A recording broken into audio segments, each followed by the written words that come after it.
I'd like to greet all human beings all around the world with a universal greetings of peace and the blessings of God be with you. It doesn't matter what your political, philosophical, personal, nor religious beliefs may be. It doesn't matter whether you're the richest to the poorest person on the face of this earth. It doesn't matter if you're the proclaimed toughest to the proclaimed weakest person on the face of this earth. It doesn't matter whether you're my family, friends, or my proclaimed enemies. It doesn't matter whether you like me, my YouTube videos, whether you give me a thumbs up or a thumbs down, whether or not you be silenced or make a constructive criticism or make a positive or negative comment. It doesn't matter if you dark-skinned or light-skinned. I still greet all of you all with that same universal greetings of peace and the blessings of God be with you. Today happened to be Saturday, May the 2nd, 2020.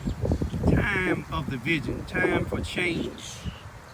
The time being about 9:45 a.m. When I say 2020, time for the change, you seen maybe a week or two ago, those geese and their babies, the babies was real small. I took them something to eat over there today because I know they can find food, but I didn't want them to have to hunt for food and they have 3 babies. You know, that's a part of nature, just like this water. You see how it's behaving with God's will? These animals here is behaving with God's will. You know, a lot of people don't understand parenting. You know, some parents, some are single parents, and some have both of the parents. Some have parents that stepped out and other parents stepped in. Sometimes relationships don't work out. But if you see those two geese, the grown ones, and if you can see it well, it's about 3 of their little babies. You notice they're eating. I moved my vehicle away from them because I know you see another one coming up. I moved it away from them because I moved the vehicle away from them because I didn't want the babies, to be afraid. See, I'm going to the water now. They done ate. But it's something else I want to tell y'all about. Just like those geese is making sure their babies is all right. We as human beings, we must do the same thing for our babies. A lot of times we have to make the decisions for our babies. I had to make a decision that happened to have been critical for my daughter, Queen Ramona Nicole Ivy. Some of y'all know the story about her having a cough back and forward since February of 2020. The doctor seen her about 4 times. A pediatrician that had been seeing her for the past, this would have been the 15th year since she was born. But never gave her not one test, not a swab with this COVID-19, this coronavirus going on. Not one time did he or his staff take a swab. Not one time did they take a blood sample.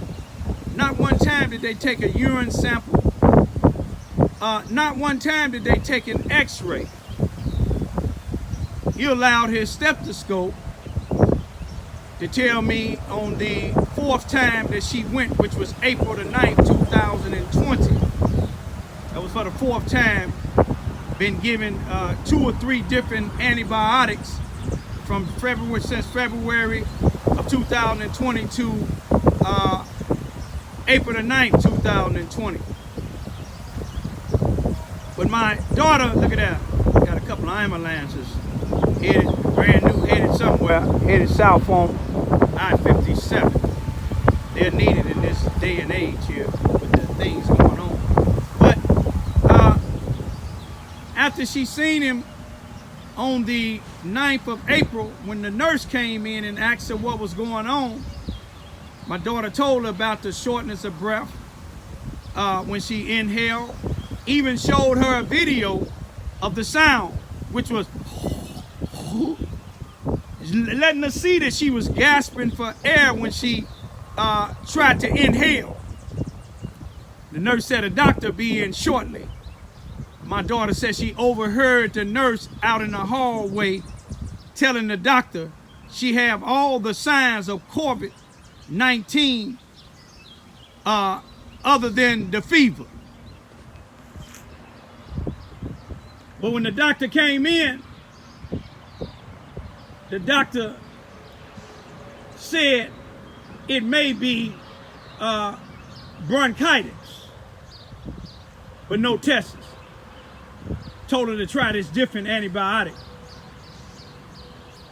But this was about 1 o'clock on April the 9th, 2020. On April the 10th, on my two youngest daughters' youngest brother's 11th birthday, they called him a little after midnight on the 10th to wish him an 11th happy birthday. And about 1 o'clock in the morning, I was asleep, but my daughter had gotten chills for like about 20 minutes. Then they educated enough, she took a temperature.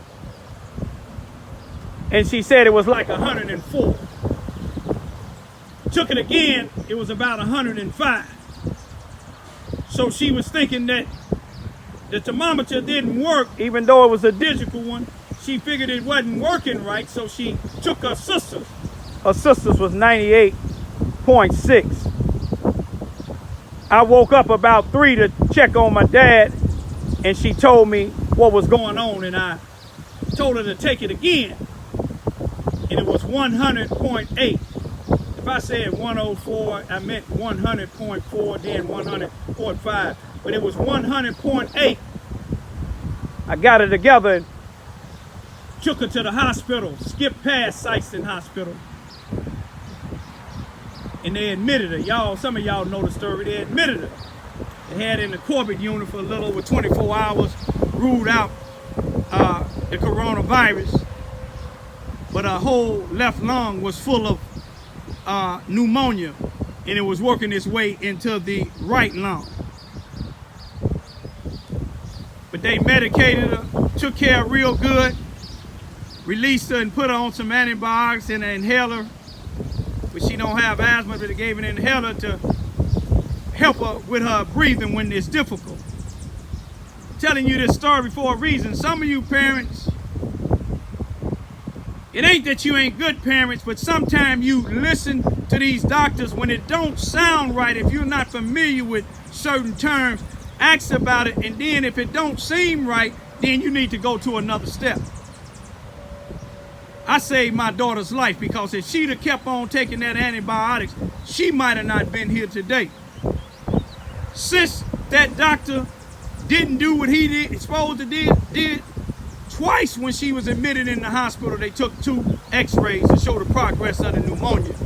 Twice since she been out as an outpatient with a new doctor, 41-year-old female,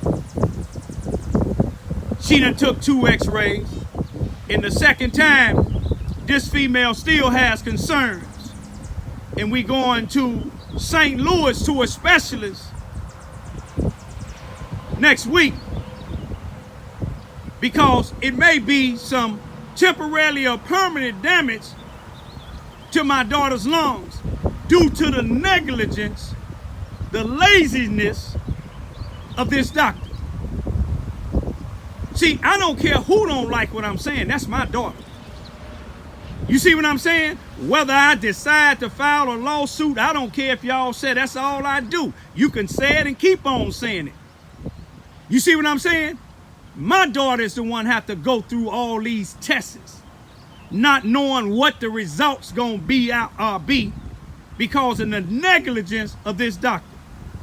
You see, when you look up what my daughter went to see this doctor, it tells you what a normal doctor would do. A normal doctor would run x-rays, blood tests, other than just listen to their stethoscope and guessing. You see, a stethoscope can tell you some things, but the stethoscope can't see in your lungs, can't see in your body. That's why they got x-rays. If you're not Superman, the fiction Superman, then, you know, you don't have x-ray vision. Just like this doctor was negligent. You see how that mother's sitting around after the babies went and they ate what I brought them to eat. You see how they letting the little sparrows get the remaining? They ain't hogging it. But let me tell you, it's a lot of things that people here in this area, when I say this area, Southeast Missouri, was negligent with my children, and it seemed like people don't like the fact me bringing it up. The Charleston R1 school district, negligent in sending my then 5-year-old to the bus with a bus driver who abused her, frightened her, misused her, actually had on the bus, helping him clean the bus up, no telling what else he might have did. Charleston R1 school district and Charleston, Missouri police officer, resource officer for the Charleston R1 school district. After me and my daughter went up there to complain, and she told her story to the assistant principal, may he rest in peace. This lady 6 days later or 5 days later went into her classroom, took her out, a grown woman now, took her out, grown man picking up by the backpack and misusing and abusing on the bus, but she didn't talk to this bus driver not one time. She told the superintendent she didn't think that she had to talk to the bus driver, that the director of transportation would talk to him. That ain't his job. That was her job. But she took my daughter out and tried to change my daughter's story. But my daughter came home crying, telling me that she came in her classroom, took her back to the same principal that we told her story to, and they said, no, he was just trying to help you out. No, you wasn't afraid. No, he didn't hurt you. Leading her on. A 5-year-old, y'all. Look at that, they getting up. They hear what I'm saying. They moving around now. They don't like what these people done did.